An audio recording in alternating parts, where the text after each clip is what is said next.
लोकांचा आवाज पुरेसा आहे आणि लोक प्रेम देत असतात, जनता प्रेम देत असते. आज पहिल्यांदा मी दसरा मेळाव्यात भाषण करत आहे, आपल्याला संबोधित करत आहे, आपल्याशी चर्चा करत आहे आणि मनात अनेक आठवणी भरून येतात. मला आठवतं लहानपणी वर्षातला सर्वात मोठा दिवस आणि महत्त्व दिवस म्हणजे दसरा. तर दसऱ्याला काय, तर आजाचं भाषण म्हणजे वंदनीय हिंदवी सम्राट बाळासाहेब ठाकरेंचं भाषण ऐकायला लहानपणीपासून अनेकदा इथे समोर बसलेलो आहे. तेव्हा असं कार्पेट नसायचं, तिथे गवत असायचं, त्याच्यात आम्ही बसायचो.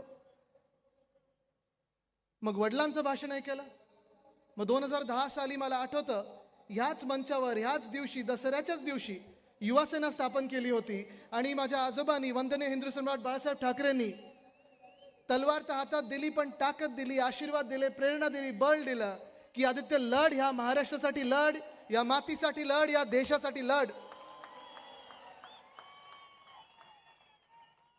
ह्याच मैदानात गेले 10 वर्ष 14 वर्ष युवासेना प्रमुख म्हणून, मग शिवसेना नेता म्हणून मी ह्या मंचावर येत असतो. वडिलांची भाषणं ऐकत असतो, वडिलांची म्हणजे मुख्यमंत्र्यांची शपथविधी देखील पाहिलेली आहे. पण 14 वर्षात कधी मी भाषण केलं नाही, कारण घरात एक प्रथा आहे आणि संजय राऊत काकांना माहिती आहे कदाचित, माझे वडील कधी त्यांच्या वडिलांचं भाषण नाही करायचे आणि मी पण तसं आता उद्धव साहेब आले की थांबणार आहे. पण हे जरी असलं तरी योगायोग असा आहे की आजचा दिवस, हे साल 2024 कदाचित योगायोग असेल, कदाचित माझ्या आजोबांचा आशीर्वाद असेल, कदाचित पणजोबांचा आशीर्वाद असेल आणि आहेच. त्यांनी कदाचित मला सांगितलं असेल की आदित्य, हा क्षण फार महत्वाचा आहे, हे साल फार महत्वाचं आहे, ही लढाई सर्वात मोठी आणि सर्वात महत्वाची लढाई ही आत्ताची येणारी लढाई आहे. मला आठवतं 6 जानेवारीला अरविंद सावंत साहेबांसाठी मी गिरगावमध्ये सभा घेतली होती आणि सुरू केलेला आपण लोकसभेचा आपला प्रचार सुरू केला होता आणि त्यावेळी मी सांगितलं होतं की गेले 5 वर्ष ज्या लोकसभेत आपल्याला परिवर्तन घडवायचं, ज्या लोकसभेमध्ये आपल्याला बदल घडवायचा आहे, ते साल आलेलं आहे. आणि तसंच मी सांगतो, 2 वर्ष ज्या क्षणाची आपण वाट पाहत होतो, ज्या वर्षाची आपण वाट पाहत होतो, 2024ची निवडणूक कधी लागणार, राज्याची निवडणूक कधी लागणार. हा, कदाचित मला काल परवाकडे कोणीतरी एकाने सांगितलेलं आहे, एका अधिकाऱ्यांनी, कारण आता चर्चा सुरू आहे. भास्कर जाधव साहेब, आपल्याला देखील माहिती असेल, चर्चा सुरू आहे की आपण सगळे आमदार म्हणून जेव्हा निवडणुकीला सामोरी जातो, आता हे सरकार तर शेवटच्या मिनिटाला हजारो कॅबिनेटचे निर्णय घेत आहे.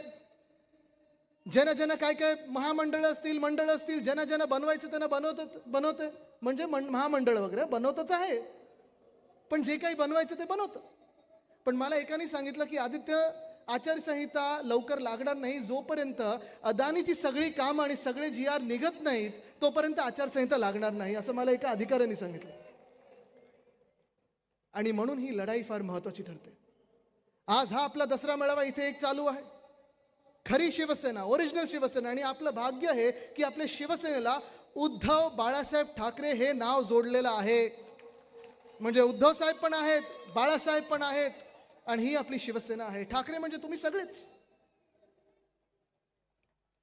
पण ही जी लढाई आहे ही महत्वाची एवढ्यासाठी आहे, माझ्यासाठी देखील महत्वाची एवढ्यासाठी आहे, कारण ही लढाई वैयक्तिक नाही, स्वतःसाठी नाही, कुठच्या पदासाठी नाही, सरकार बनवण्यासाठी नाही, तर आपल्याला महाराष्ट्रात ही जी लूट चाललेली आहे, कदाचित सुरतेच्या लूटेचा जो बदला घेत आहेत, ही लूट, हा भ्रष्टाचार, मुंबईची विकत आहेत, हे सगळं रोखण्यासाठी ही महत्वाची निवडणूक आहे. हे तुम्ही ठरवायचं आहे की मुंबईला आपण अदानीच्या घशात घालू देणार आहात की नाही, हे तुम्ही सर्वांनी ठरवायचं आहे. हा निर्णय तुमच्या हातात राहणार आहे. कारण ह्या 2 वर्षामध्ये जर पाहिलं आपण तर 2च गोष्टी झालेल्या आहेत. एक म्हणजे मुंबईची लूट आणि दुसरं म्हणजे महाराष्ट्र असेल, मुंबई असेल, सगळे प्रकल्प असतील, त्यांच्या आवडत्या मित्र कॉन्ट्रॅक्टरच्या घशात घालण्याचं सगळं काम एकनाथ शिंदे करत आहेत, मिंदे सरकार करत आहे. स्वतःसाठी खोके आणि महाराष्ट्राला धोके म्हणून जे करत आहे, ते जर रोखायचं असेल तर आपली ही ताकद जी आहे, ही एकजूट जी आहे, ही कायम ठेवायला लागेल आणि या निवडणुकीत दाखवायला लागेल की हा महाराष्ट्र आहे जो झुकणार नाही आणि कधी विकला जाणार नाही. भ्रष्टाचार भ्रष्टाचार भ्रष्टाचार, किती भ्रष्टाचार पाहायचं. आधी हे भाजपवाले जेव्हा यायचे आपल्याकडे आणि सभा घ्यायचे तेव्हा ते एक एक भ्रष्टाचारचं A to Z काढायचे, A for, B for, C for. पण राजन विचारे साहेब, जर आता आपण पाहिलं, एकनाथ शिंदेनी, मिंदे सरकारनी, या भाजपनी, या खोके सरकारनी जेवढे ह्या महाराष्ट्रात भ्रष्टाचार करून लुटलेला आहे, तर एच जर आकडा करायचा असतील तर 100 भ्रष्टाचार असतील, बीचा जर आकडा काढायचा असतील तर 100 भ्रष्टाचार असतील. असे A to Z हे कितीतरी आपण पाहिलं तर प्रत्येक अक्षराला वेगळे असे अनेक भ्रष्टाचार करून ठेवलेले आहेत. मुंबईच जर म्हणायचं झालं तर मागच्या वर्षी असेल किंवा ह्या वर्षी असेल, 2 मोठे घोटाळे रस्त्यांचे झाले. तिथे मुंबईकर किती जरा हात वरती करून मला दाखवा. आहात ना तुम्ही सगळे मुंबईकर? तुम्ही मला सांगा, मागच्या वर्षी जो रस्त्याचा घोटाळा मी उघड केला, पत्रकार परिषद घेतली, 15 जानेवारीला मी भ्रष्टाचार तो उघड केला होता आणि त्यावेळी प्रधानमंत्री महोदयाने सांगितलं होतं की प्रधानमंत्री महोदय, ह्याच्यात नाव तुमचं खराब होणार आहे, बदनामी तुमची होणार आहे, तुमच्या हातातून हे भ्रष्टाचारी काही कामं करून घेत आहेत, तुमच्याकडून भूमिपूजन ज्या गोष्टींची करत आहेत, कधीही ती गोष्ट होणार नाही. या मुंबईत ही कामं कधी सुरू होणार नाहीत.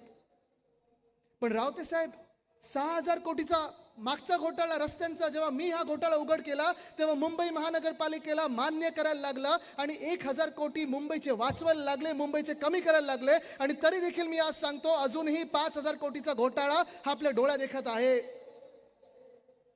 एक तरी रस्ते ह्या मुंबईत गेल्या 2 वर्षात नवीन झाले का मला सांगा. कोणाचं तरी भाषण